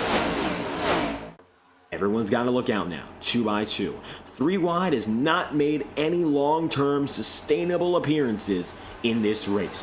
We've seen a few blips of drivers going for the 3 best formula, 3 abreast shall we say, and the best of it has come out for 5 or 6 laps until another incident. We have had so far 6 cautions on the day. Hopefully, that 6th one was the last one. A lot of cautions in the first 45 laps. Ever since that point, we've gotten quite a bit cleaner. Now, that's because we have quite a few less drivers on the track. John Steele is the last driver scored on the lead lap, and even still, he is 39th and 28 seconds away from the front of the field, which means that we lost overall a total of 8 drivers, and that looks like the way it's been ever since about 40 laps ago. Lap 88 out of 100. Eric McFarland now going to find himself leading alone on the bottom groove, but take a look at what's going on the top side here. It's that number 51 of Tom Wetmore. From 47th up to 5th, it looks like now Domination Intimidation Racing teammates are going to come together. And they might be able to get both lines, but only for a quick block and a double block at that. Brandon Lambert and Michael Krobach are going to both block Tom Wetmore, leaving the 51 with little room to make a maneuver. And it's now Cody Smith shoving Eric McFarland out and up in front. 88 laps in, out of 100. If a caution flies past lap 96, we are going to overtime no matter what. So be warned and be aware, there's a very real opportunity that what you're seeing right now is not the official end.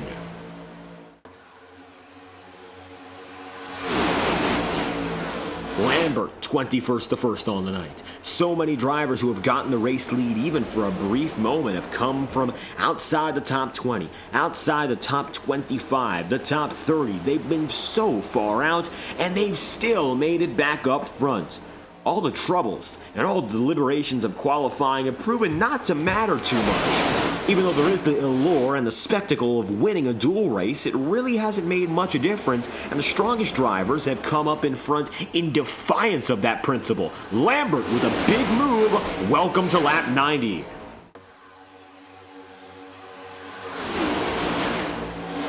That was a risky one.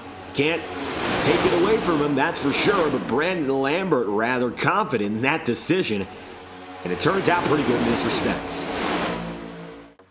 Coming up on the lapper again of John Steele. He's going to be right now just in the front of the field's view. I think that he's a blip on the radar right now for Lambert. If we look on board, you might see him all the way in front, but he's not going to be an immediate concern. So I don't think Lambert will worry himself all too much with that. But now Brandon is being pushed by Tom Wetmore. Wetmore is trying to get himself connected, and it looks like he might have the help he needs from Eric McFarland.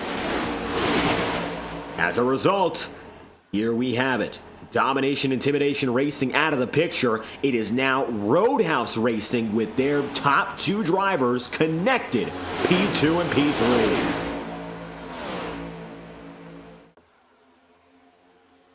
Lambert gunning down the back straightaway. He's got that bottom groove wrapped up. 10 laps to go.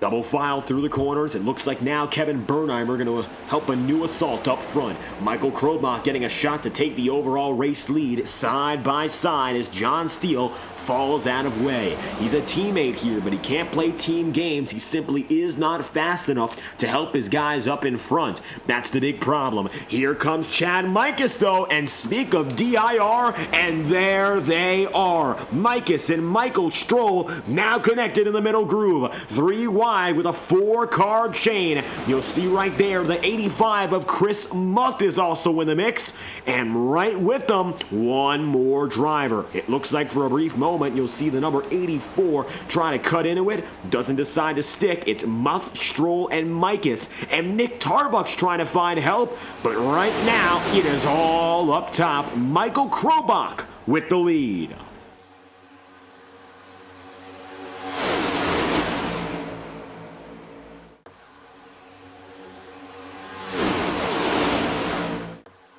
.93 laps in out of 100, coming dangerously close now to the overtime barrier. A yellow flag at lap 96 would be the official point of no return for an overtime attempt. At this point, it is do or die. Chad Mike is going to have a little bit of a bobble there. He's losing momentum. His teammate Michael Stroll has been able to get away ever so slightly here. So let's talk about DIR. Their position right now, 10th place in Michael Stroll, according to timing and scoring. Mikus is going to fall back. He is scored right now in about 16th place. Nick Tarbuck is coming across the line. He will be 19th position here. So that team just got put together and then got taken right back. Meanwhile, Tom Wetmore has an enterprise he's trying to work with, but he's gotten shuffled back to the tail end of this line as well. Wetmore seemed to have the momentum to make it happen, but he's fallen back once again, and that's real bad news for that number 51, because to come back up through a train of some 15 drivers when your teammate's been separated from you, nearly impossible. And worse yet, Eric McFarland has gone in the negative direction. He's gone backwards compared to Wetmore. He's down in 20th. Which means he's a no-can-do when it comes to helping out right now. Michael Krobach, however, with Kevin Bernheimer, is how now he found himself the perfect help. And it might be all too perfect. 6 laps to go. The top side holds and reigns supreme.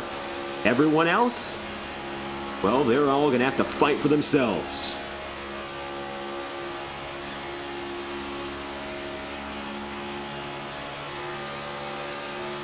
It's very likely right now that the outside groove we're looking at is just going to split up and take over the inside. Even if there is an inner groove that rebels, and Tom Wetmore sees it, there's the move. John Demaro goes down low, and with him comes another. That's going to give Kyle Trudell the opportunity. Trudell now leads the bottom side, and that was a textbook maneuver, taking it right out of page 1 in the 5-lap-to-go playbook. Kyle Trudell, new race leader, and all of a sudden the outside groove has lost all that momentum. It was a shift. The tides have turned, and now Trudell decides to lead the ship. Contact in the back of the field. Will they call a yellow flag? No, it's Brandon Lambert. He stays right in tow. He stays straight. He's got enough pace to continue. We will not call a yellow for that. 96 laps in out of 100. Next caution will bring us to overtime, where we have 3 attempts tonight.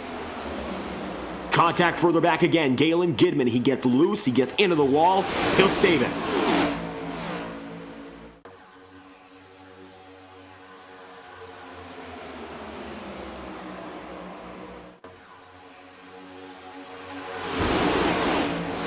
Trudell's got it double file, and right now the inside has lost its rhythm, the outside has as well. They've balanced out, they've hit their equilibrium. I don't think Trudell is a fan of it, but I think Tom Wetmore has to be ecstatic now, knowing there's still a chance, but he'll have to back off as Trudell goes high and he cuts off all the momentum to the top groove.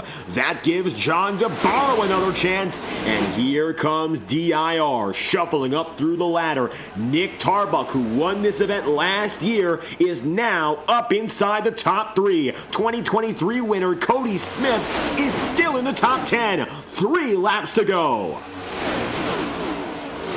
This could still be all for naught if there is an incident. It's not a guarantee that what you're looking at determines the race, but I'll tell you this much, we're seeing who can survive and throw the big moves and who will cower. And right now, very few drivers have shied away, and those that have done it by force. One of the driver flying through the apron. It looks like the remainder of the field gets away. We will stay green, and it looks like we'll have to check on that in due time. We're still up in front, watching the battle. Michael Stroll controls a second pack, trying to get back up to the leaders. John DeBarro, meanwhile, will come across the line with 2 laps to go. We get to the white flag. This race is official, and it will all come undone for the rest of the pack. If an incident is to occur in that second grouping here, it could save many races, but I don't think we're going to see it happen now. It's a small bundle going back to Cody Smith, which means that right now we're only looking at about 8 drivers eligible for the race win. If that second pack comes together, though, that's when it gets dicey. Nick Tarbuck goes low. Here comes the number 4, 3 wide with Tom Wetmore. Maybe too much, too early.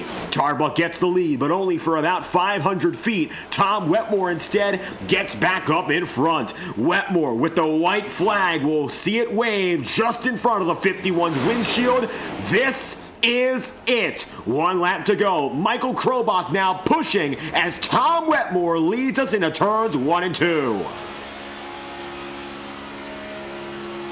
Wetmore now with the opportunity to get the job done, but he's got to play the perfect defense, and there's no telling what's perfect on the last lap. Cody Smith ducks down to the inside. He's going to take with him Blake Cannon, however brief. Cody Smith is looking for his second victory in this event. Tom Wetmore is looking for his first Octane Series win since 2023. He'll have to fend off against a rookie, and it looks like he'll have to fend off against Blake Cannon. The 51 for Tube Tech comes across the line. A race winner. It's been more than 18 months, but Tom Wetmore is back in Octane Series victory lane. Win number 6 on his career, 47th up to first. From the back to the front, from out of the duels to in victory circle. Tom Wetmore is the man of the hour, winning in Daytona.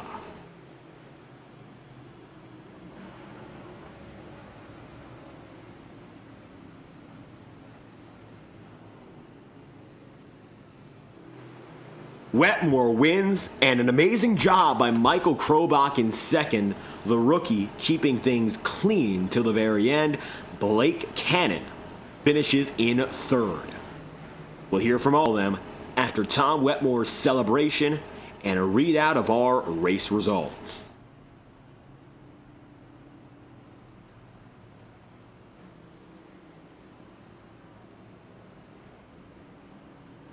Here comes the celebration. Wetmore burns it down.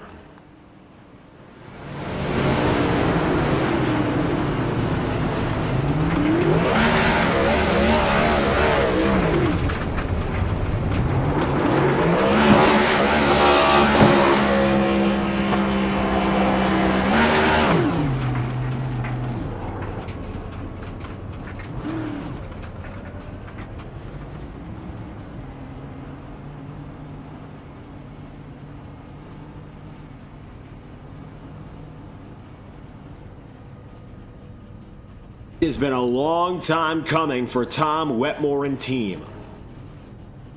2024 came and went. No victories and a heartbreaking championship finale. But it's clear as day, with Wetmore back in the Ignite Series, he's also back to his winning ways on Tuesday nights.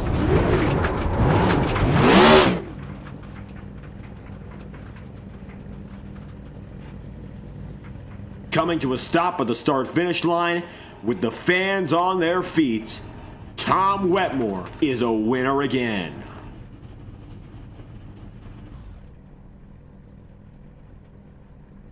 Overall, race results go as follows from the virtual Daytona International Speedway. Tom Wetmore leads 20 laps, wins, getting the job done from 47th on the grid. Unbelievable for that number 51. Michael Krobach finishes in second, and Blake Cannon comes away in third, with Kevin Bernheimer P4, Paul Mikolajczyk in fifth, and Nate Campbell then in P6. P7 on the order is Nick Tarbuck on the day, and P8 Cody Smith, your two former race winners. Very familiar finish for the both of them. They found themselves alongside each other just at the tail end. Then from there, you'll see John DeBarro in 9th and Kyle Trudell finishing in P10 with the 11th place on the order. Going through, that's Chad Mikas. Richard Smith comes away in P12. Don Stevenson, P13. Galen Gidman, 14th. 15th for Ross Cato and Chris Muth, P16. 17th place, Michael Stroll. Ryan Vaughn coming through as P18. Then from there, Nolan Potter, 19th, and Jared Davis, 20th place on the day. 21st place is Randy Fiash with 22nd, Chris Schetzler. You have Sam Nieto in 23rd. 24th is Jacob Fife. Matt Sizzler, P25. You got Brandon Lambert, 26th. Josh Gallagher, 27th. 28th is then going to be Jim Fife, Eric McFarland, 29th, and Zach Skrintenall in 30th. P31 on the day, just after the fact, that is Nicholas Ward. And you got Bobby Keith, Brian Yazik, Tim Rogers, Jay Haishman for 35th. 36th, Chad Dillon. 37th, John Steele, your pole sitter. Don Runkle, 38th. Taylor Story, 39th. And Ryan Bean in 40th. Your final drivers go as follows: Eric Thornton, Matt Jonas, Brad Patton, Sean Kalist, Eli Cars, Kevin Matz, Cal Filarski, and Aaron Eads to round out the 48-car grouping.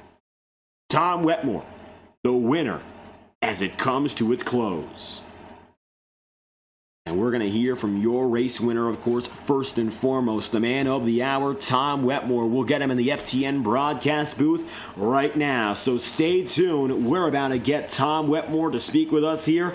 What an amazing performance it was for Wetmore tonight, leading 20 laps. He was up front and had to fight to get there, from all the way in the back of the pack to a victory. Not a promised victory for him, not a guaranteed one in the slightest, and from missing the duels and grabbing the pole position last night, you would have expected maybe he had a better chance in the Ignite Series. But breaking a drought of over a year and a half, Tom Wetmore, the wait is over, and you win in the Octane Series again, and better yet, you win in Daytona. If you're going to win, why not win the first one, right? Obviously, huge props to everyone who helps here at Roadhouse Motorsport. John obviously qualified on the pole, Eric just outside of him there, and those guys are a huge help in things like making sure these cars stay painted and look good. And we have a decent social media that you can follow at Roadhouse Racing on X/Twitter. Those guys are a huge help that make this car work. And Eric, obviously with Vex Visions, a lovely Integrity affiliate for us, as well as a sponsor on this car, man. And he paints on the best templates you can find. Big Evil Designs does a amazing job, a ton of hours putting all the little details into some of these templates that make these cars look good. And then Eric has quite the easel to work with, and them working together put together a heck of a product for this Roadhouse Motorsport team to sit here in victory lane tonight, man. You started tonight 47th, which is quite different from where you actually got things going last night on the front row. Didn't get your way into the duels, but registered regardless, which meant you had the challenge of working your way up in that first quarter of the race. So how was it for you coming from the back up compared to last night where you found yourself up and ahead from the jump? It was really difficult.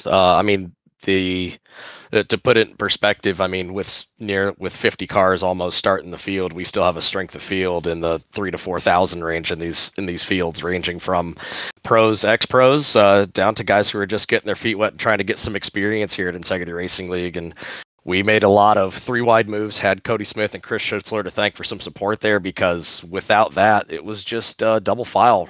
And it was really, really difficult to pass. So we made some moves early on. Fortunately, Tube Tech fabricated us up a pretty good race car here. If you guys need any tube fabrication or laser style needs, they've built one that I was safe with. So we were able to push this virtual car through the middle, and I think we made it up to the lead by about lap 20 or so, something like that. And then it was just trying to maintain that track position, and cautions kind of fell right. Unfortunately, some great guys got taken out early in that, but the 51's victorious. Back to victory lane, David. Yellow flags, quite a few of them kept you up there in the middle stage of the race, but with 10 laps to go, we're playing it back right now. You were sitting in 15th at around lap 93 on that major outside line train. Could you walk us through exactly what you did there to make your way up step by step till the finish? Yeah, but we kept learning what not to do. It seemed about every lap or two we were trying something.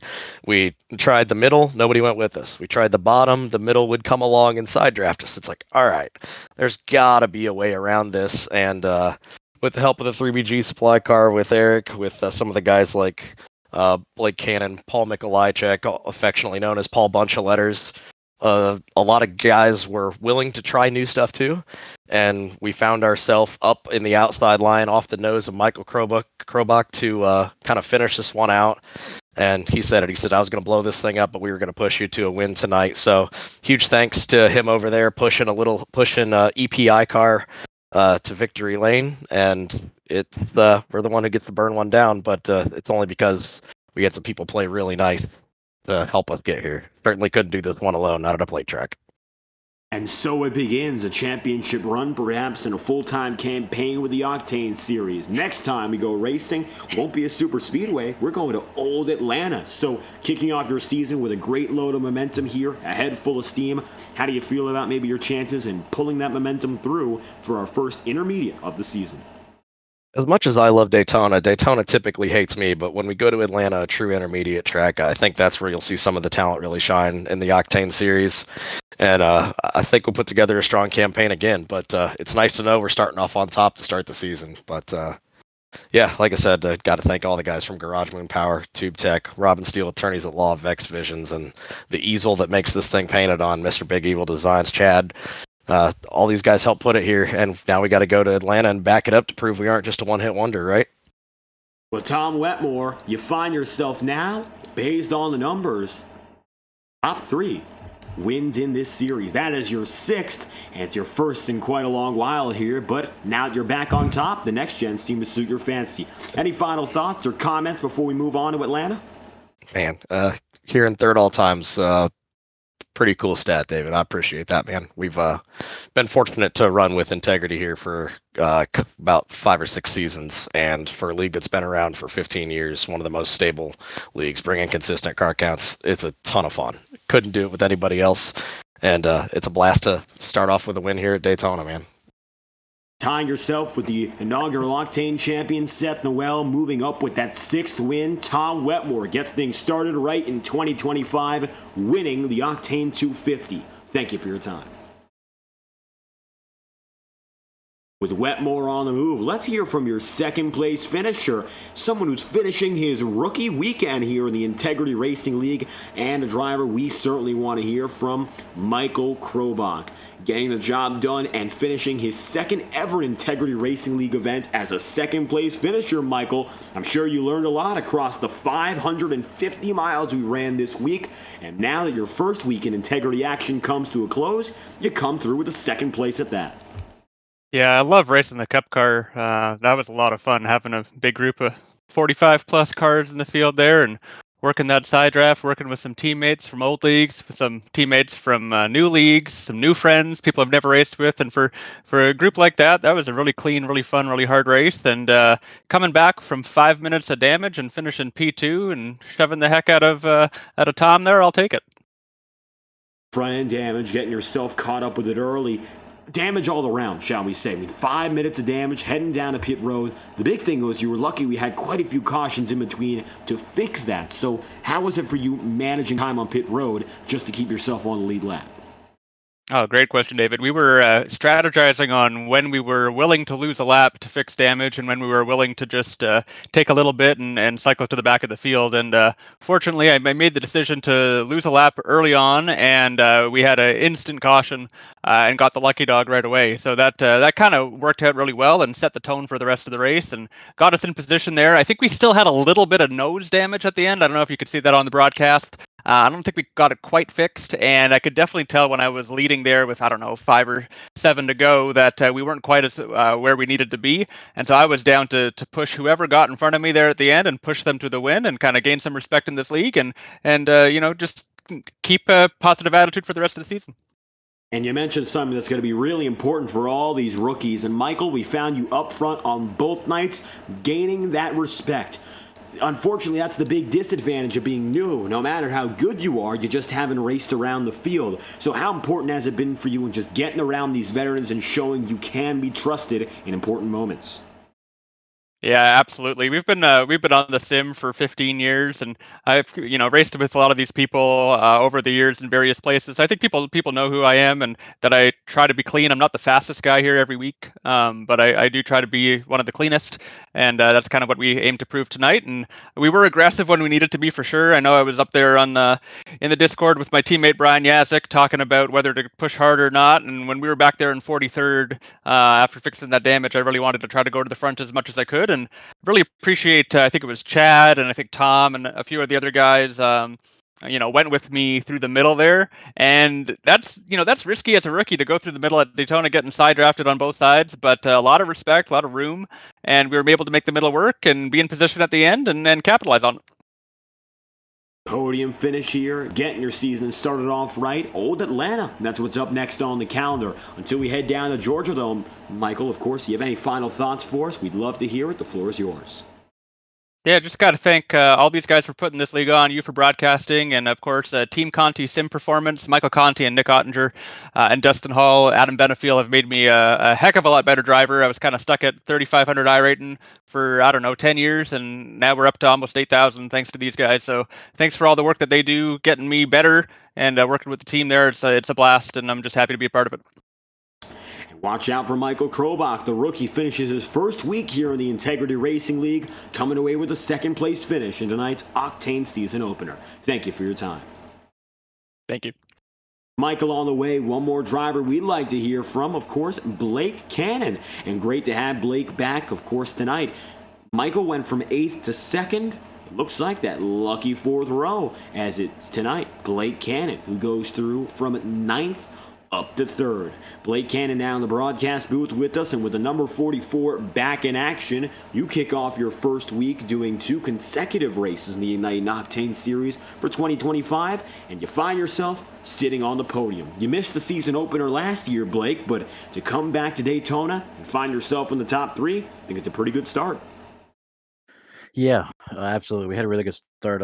Had a really good car last night, just circumstances and not making the best pit strategy calls kind of put me behind the 8 ball. And then once you get in the back of traffic at Daytona, anything can happen. So last night was a scratch, and then tonight I didn't want to lead a whole lot. Last night I made the mistake of being the leader and leading a lot of laps, and you're burning way more fuel out front. So tonight I didn't want to do that. I stayed behind. I saved a lot of fuel, made my pit stop shorter, and really I was getting a little nervous because with 7 to go I was 23rd, and when you're 23rd with 7 to go, it gets kind of wild. And you mentioned how wild it was. First and foremost, you talk about strategy and the importance of trying not to lead every lap here. A few more cautions, especially in the first half of this race. Do you think that impacted at all how aggressive you were? I think so. I think early on I was really cautious and saving a bunch, and then once I got behind Tom early in the race, I was just trying different stuff as far as side drafting and pulling out a line and seeing if I could clear him. And then once we had those array of cautions, it just strategy was thrown all over the board. So I tried to stay out and do some strategy to get some stage points. Ended up getting spun out early, and then after that, I just had to play from behind and just go from there. And the ups and downs of your race, also something you really can't tell from the basic stat sheet. Having to fall all the way outside the top 20 at times, it's a big field. It was last night as well, and I'm sure while you've been with us before, these Daytona races, man, you got so many drivers to deal with. It's really hard to keep up with them on one page, and when you're the driver, you see even less. So how was it for you with a late race surge having to go up for nearly more than 20 places?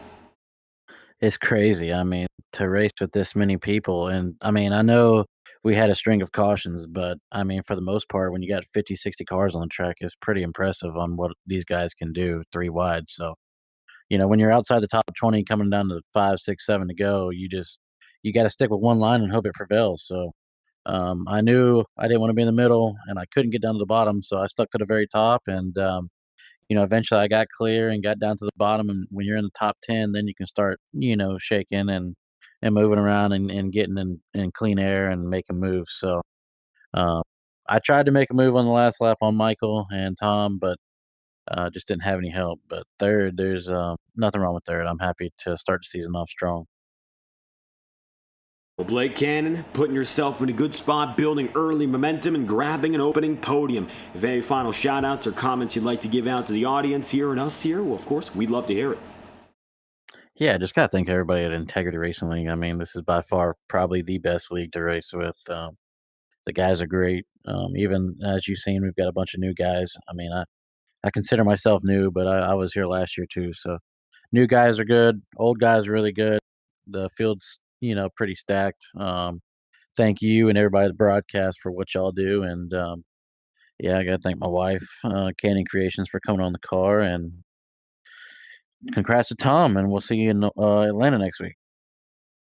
Blake Cannon, P3 in the night here from the virtual Daytona International Speedway. Thank you again for your time. Yeah, man. Thank you, David. With Cannon on the move, we've heard from your top three, and I'll tell you this much, what a tight and intense finish it was. Luckily, it came through under green. With our final 22-lap stint, Blake Cannon finishes in third, Michael Krobach finishes in second, and Tom Wetmore from 47th to first gets the job done, winning here in Daytona. And so ends a night of action-packed racing from the world's center of racing, no less, the virtual Daytona International Speedway. And it's been a wonderful event to watch. 250 miles from the Integrity OCTANE Series, our first of 30 races this season. Stay tuned as we continue our broadcasted on Thursday night, 7 p.m. and 9:30 p.m. Eastern, respectively, live on FTN. We hope you enjoyed tonight's coverage of the Integrity OCTANE Series. Stay tuned next Tuesday for more racing in Atlanta, and Monday night, the Ignite Series in Atlanta as well. Same time, 9 p.m. Eastern. I've been David Kreutz, commentator and producer. If you enjoyed, leave a like on the stream and subscribe to the channel. Thank you for watching tonight's coverage of the Integrity OCTANE Series. We hope you have a fantastic night.